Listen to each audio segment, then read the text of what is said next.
So our next two speakers kind of represent two G&Ts that we work with. We have Kerry Koonce. She's Vice President of Communications and Corporate Relations at Central Iowa Power Cooperative out of Cedar Rapids. And Jake Olberding, he's Vice President of Power Supply at Corn Belt Power Cooperative up in Humboldt. Kerry joined CIPCO in 2015 with over 20 years of experience in communications, marketing, government relations, and community development. And Kerry leads a team responsible for the strategic direction, development, and management of communications, member services, government relations, and economic development. And Kerry graduated with honors from Drake University with a Bachelor of Arts degree in Political Science and Communications. Jake Olberding has been with Corn Belt Power since 2009 when he started as a project engineer. He held the position of Assistant Plant Manager at Corn Belt's Earl F. Wisdom Generation Station from 2014 to 2018 and has held his current position of Vice President of Power Supply since 2018.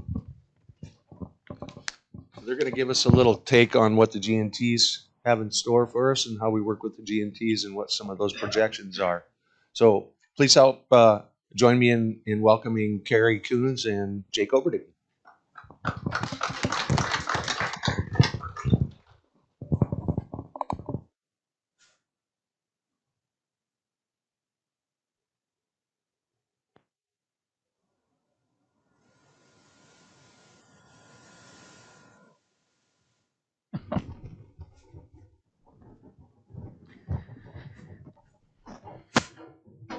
Good morning, everyone. As Roger said, I'm Kerry Koonce with Central Iowa Power Cooperative, more conveniently known as CIPCO across the industry. So CIPCO is a generation and transmission cooperative. We generate and transmit the energy to our 13 member systems. Midland is one of those systems, and provide power. So our service territory stretches 300 miles diagonally across Iowa, serving 58 counties, and nearly 320,000 Iowans are served in approximately 13,000 commercial and industrial accounts. As you can see, it's kind of an odd territory, but that's what happens in Iowa when we have electric service territories. It kind of gets carved out in different places across to the G&Ts and then your IOUs such as Mid-American and Alliant. CIPCO was an early adopter of wind energy in this state. We were proud to have been that. Back in 2004, CIPCO brought on 2 megawatts of wind to get started, but it was a great way to bring it into the system and try it. Today, CIPCO's portfolio contains over 317 megawatts of wind energy. One of the things to note is that we currently have Heartland Wind Divide, which came on in 2018. It's a very large project. It's 103.5 megawatts. And when we brought that into the system, it nearly doubled what we had for wind. And it's been a great resource for CIPCO. And since then, we've added an additional 54 megawatts of wind. So we keep adding wind into our portfolio. Again, bringing you a different type of energy that's sustainable and appropriate for Iowa. But as we look at that, our portfolio has really changed over the years. You go back to 2007, we were very coal heavy. And it was over 53% of our portfolio. Nuclear was almost 33%, and wind was just that 0.2 at that time. And then a few others sprinkled in. But the majority of our portfolio was the coal and nuclear. So then fast forward 10 years to 2017, and coal has dropped by 15%, a little over 15%. Nuclear stayed the same at the time, and wind is over 23%. So it's a giant jump in our wind portfolio at that time. And we just started to bring solar in, but it was less than 0.5% of our portfolio at that point. We had brought on 6 small solar sites to test it and see how it went on the system. And then we bring that forward to today. So in 2022, where we ended 2022, nuclear is gone. So we were 20% owners of the Duane Arnold Energy Center, which was the nuclear plant in Palo, Iowa. And the majority owners made a decision to close that plant down early. So it ceased operation actually in August of 2020, which was a loss because it was a great option for us to have that nuclear and that consistent energy in the portfolio. But at the same time, our wind continues to grow. Our coal continues to decrease. It's down to nearly half of what we were in 2007. Wind alone is nearly 40%, and our solar is at 7%. So we continue to make increases in adding wind and solar into our portfolio with still balancing it with other resources. This is the type of what we have in our portfolio today. So we still have coal. It adds stability into the system. We have hydro out of the WAPA units. We have wind, we have solar, and then we have natural gas. And our natural gas is what's known as a peaking plant. And we put that in to support our wind and solar operations. So if the wind's not blowing and the sun's not shining, then the natural gas plant can come online and continue to provide energy for you. But all of this is important. It's important to keep this diversity as our grid develops and changes to support more beneficial electrification in the future, whether it's more homes using a heat pump, people driving EVs, or any swath of that matter. It allows us to continue to provide that energy and stability into the electric system. CIPCO is a supporter of the EV adoption. We help that along. We have an EV in our fleet, and so that we can test it and see how it works. But at the same point in time, we recognize that transition will take time, and there's going to have to be a lot of upgrades to the system to support that wholly. So that's why we support diversity in development, diversity in our grid development, and those kinds of things to support what you want to do in your homes and your businesses to electrify going further down into the future. It's an important asset for everyone. CIPCO continues to look at additional projects. As I said, we had brought solar on. We brought on a 100 megawatt facility down called Wapello Solar down in Louisa County, and that brought our system up to 7%. We are working on an additional 100 megawatt facility in Lynn County that again will continue to bring that up. We'll add about another 7% into the system because of the same size and from the same developer. And we continue to look at additional wind projects, but probably going to have to add additional natural gas into the system as well to support those as we move forward. But again, it's the importance of the diversity of the system to support our electrification across Iowa. Any questions? What's the cost of producing with solar as compared to wind? Solar's a little bit cheaper than wind, and so that's it. The difference is, and this is a little bit of a difficult concept for some people, is capacity and energy are two different things if you're not used to working in the system. We use an analogy in our office that energy is the horsepower in your car. You got a lot of horsepower, you can go. Capacity is the fuel in the tank. If there's no fuel in the tank, no capacity, you're not going to have the energy. But wind and solar are intermittent resources. They can't run 100% of the time. The sun's not shining, wind's not blowing, which is why we keep dispatchable resources like the natural gas and those kinds of things in our system and think of those as a knob. We can just turn them on and turn them off whenever we want. So, what is the longevity of a wind generation as compared to a solar generation time frame? 10 years, 20 years, 30 years? Yep, they're both about 20 years.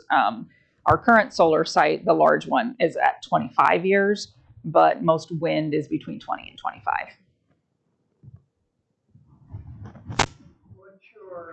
What's your view on battery and solar and wind for off-peak generation? Yep, we don't have any batteries in our system yet. It is a great expense, and so obviously we want to keep our wholesale power rates down to support Midland and all of our other members. We actually have put in a grant application for one of the federal grants that are out there to put a battery on our system and test it, and just because of the way the grant's structured, it'll keep the cost lower. So give me another year and a half and we can answer that question a little bit better once it would get in and get built. So. On that last picture, it showed, the solar farm there. Yep. And I noticed we were coming back from Florida last week, and Florida has a lot of that too. Yes, they do. I mean, they load huge farms, and Georgia. Mm-hmm. But I keep wondering, like wind farms, wind, you pay the farmer to put the wind turbine there. Mm-hmm. Why aren't we putting like solar panels on the top of these flat warehouses? That's a really good question, and it's an economies of scale and cost. So we only have to put one transformer out to run this. What we would have to do to put them on each of these individual rooftops and things like that would be a lot more extensive in cost. And again, we want to keep our rates lower, so we do this. Now, for example, like the solar fields, the farmers they're getting paid, lease payments just as the winds do, and it's all voluntary. Well, that facility is 800 acres. So yeah, they take up more space than you really think to put in that kind of a size of scale. What are the maintenance costs for the wind compared to solar applications? Oh, that's a really good And question. then how long they mentioned how long these wind generators and solar field arrays will last? What happens after that lifespan is finished? So maintenance is close to the same cost, because you can have one maintenance person for a lot of wind turbines that goes up into it. Solar, the major maintenance is the land, the mowing and things like that around it, and then spot checks on the panels and those kinds of things. But as far as the actual electricity that's flowing there, that's part of our substation systems anyway, so we're doing that. Now, what happens when it's done? So when wind turbines go in, there is a lot of concrete in the ground, supporting a lot of weight. And most of that concrete will not come out just because it's too deep. They'll put more dirt and things like that over it. The solar panels, they're pile driven down into the ground. There's no concrete. So when they're done, if it's not refurbished and had new panels and things like that put in, it can all be taken up and taken out of the ground. Mm-hmm. Oh, okay. So, all right. Any others? Okay. Oh, one more.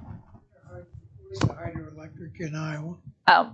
So it's part of the WAPA system, and it runs up and down the Missouri River. And the closest one that's actually in Iowa is in South Dakota. That is right on the corner there. But there's multiple dams up and down, and that's been around for decades. So. What about the one near Knoxville? That's not part of the WAPA system. That's a private system. You're talking about the one that's at Red Rock Lake there. And so that was a private system that was built, and they sell their power to Mid-American Energy. Yep. Any others? All right. Thanks for the questions, guys. You need this.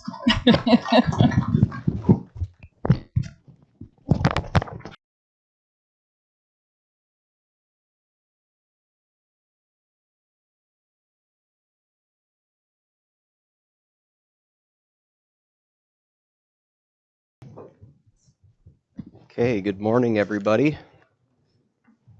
As Roger mentioned, my name is Jacob Olberding. I'm the Vice President of Power Supply at Corn Belt Power Cooperative.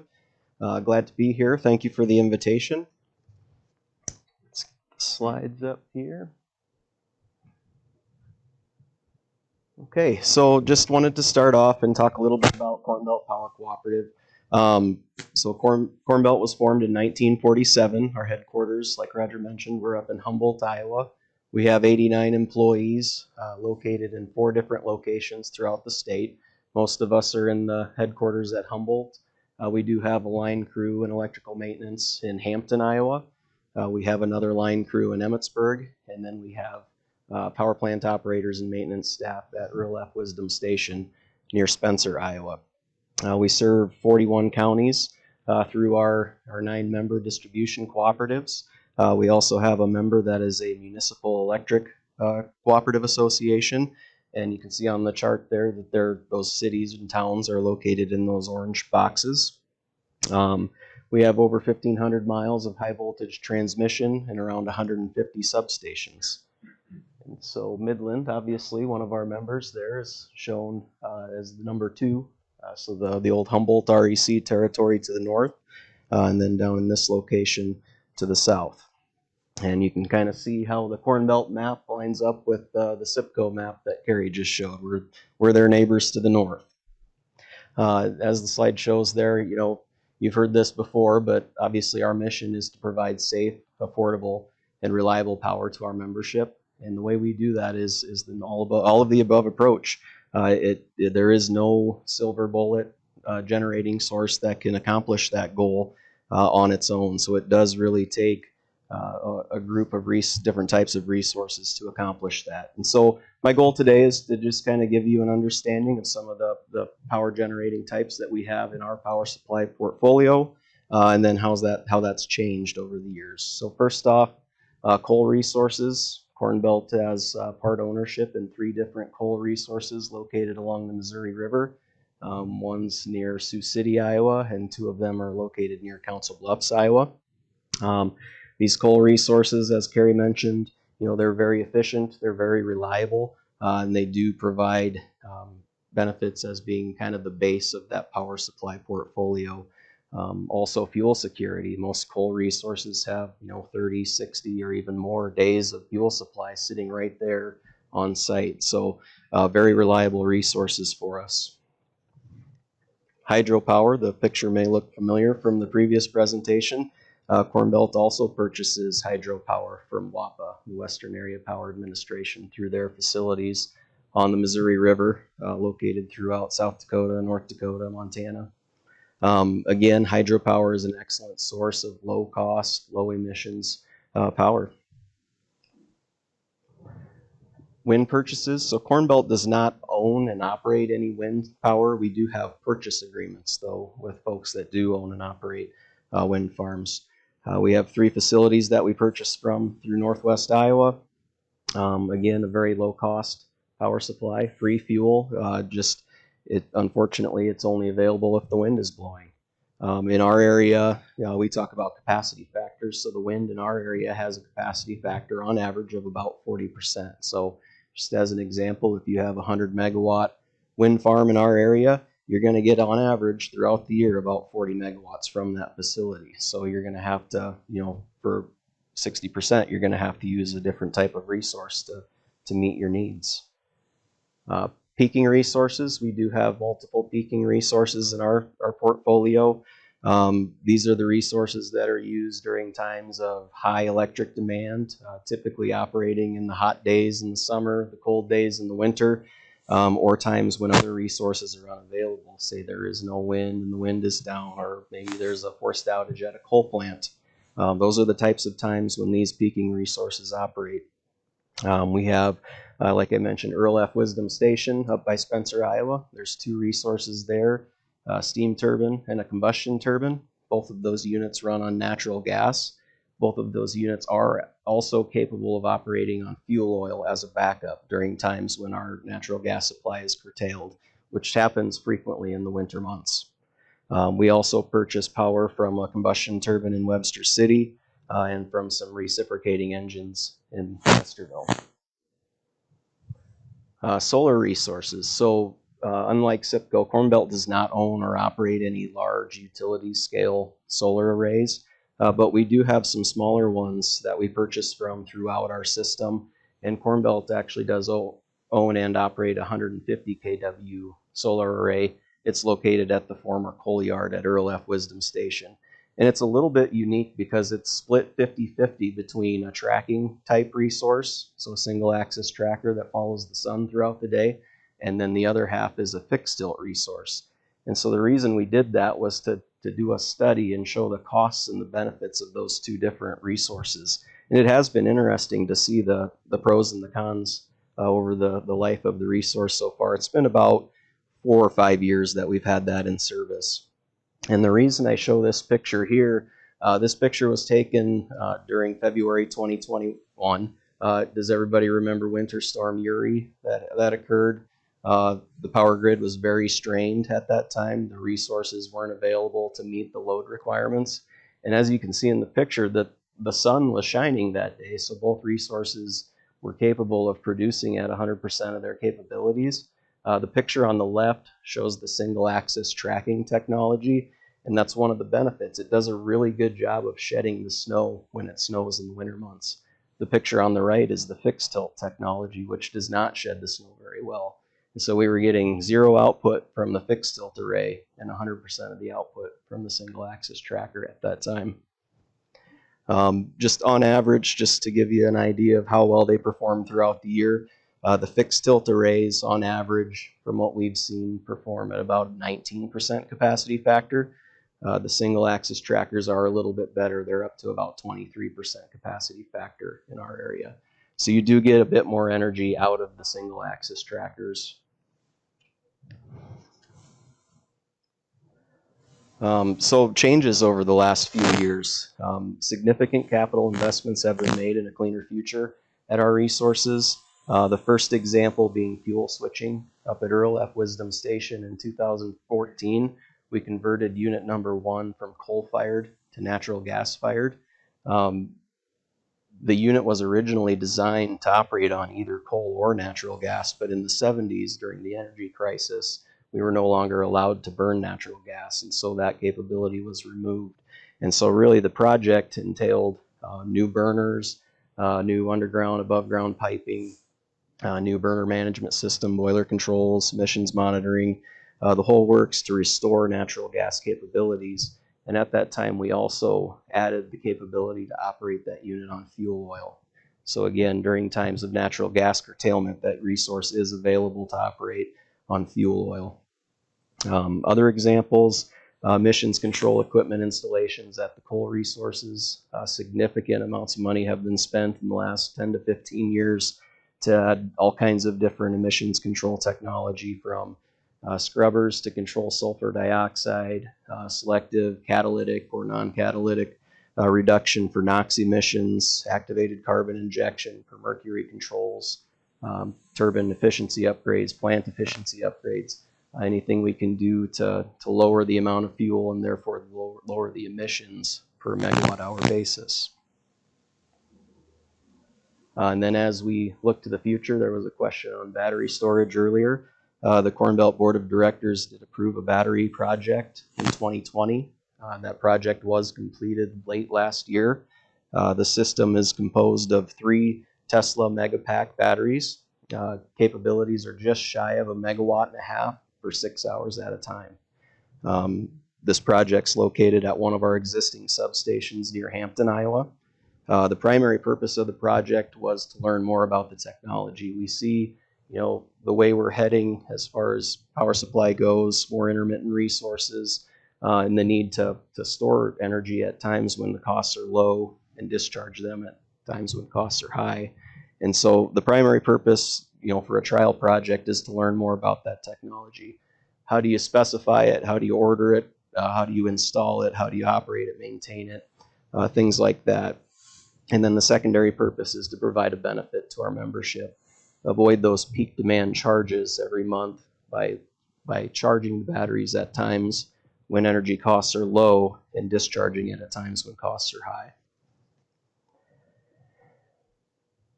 So changing gears a little bit here, and this is an item kind of where Corn Belt and CIPCO differ a little bit.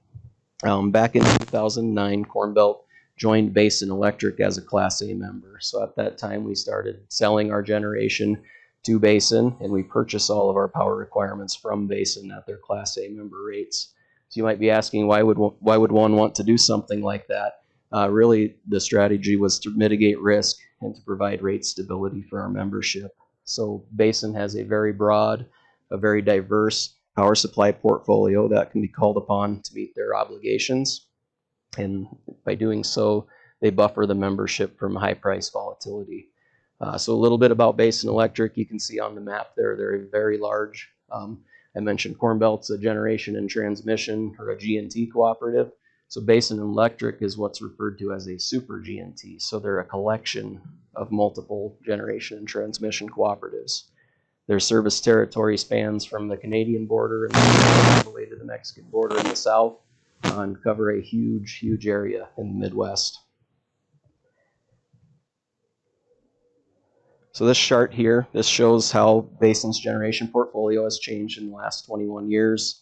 And really, this does a great job of showing what we mean when we say all of the above approach to power supply. They've gone, in this time, they've gone from almost 85% coal to less than 40% of their generation capacity. Also during this time, 80% of their new growth, their load growth, has been met with wind, natural gas, or market purchases. And so Basin has over 1,800 megawatts of wind generation in their portfolio. Looking to the future, as their needs are forecast to increase, they've committed to more than 200 megawatts of additional wind and 300 megawatts of solar.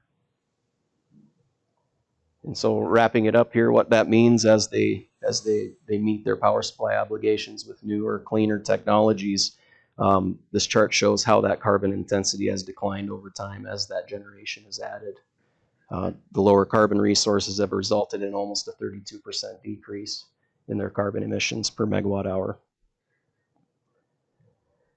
And so that's all I had for slides today. I guess in closing, like I said at the onset, there is no one resource that's the magic bullet that can to provide safe, affordable, and reliable electricity. It really does take a really good mix of resources to accomplish that. So, yeah. Have you lost hydroelectric service? Because I noticed your reduction was quite a bit between. So there hasn't been a reduction in the amount of hydro. It's just that the percentage has decreased as our load has increased over time. Yep. Let me think. Oh, on that chart there, you didn't have for Basin the percentage of solar. You said 300 megawatts, but what's the percentage of solar? I'd have to crunch the numbers quick. It'd be fairly small compared to some of their other resources, but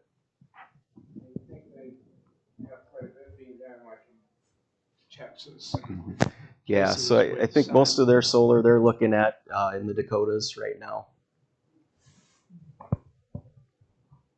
Jake, are you familiar with the Exire Station facility? Yep. Are they part of the Basin power grid? They're just an independent. I'm not sure who operates that one. I think it's Missouri Basin. But the other question was batteries. Yep. And with respect to batteries on consumer level, is that anything that's going to be feasible in the near future? People having a solar array, but then a battery backup in their home in case of you live out in the country and you lose power. Yep. So I have heard some folks throughout the Corn Belt territory, they've gone in with a solar array and they have installed like an emergency backup battery. So there are folks that are looking into that. I don't think it's very popular at the moment. I think the costs are maybe a little bit prohibitive still.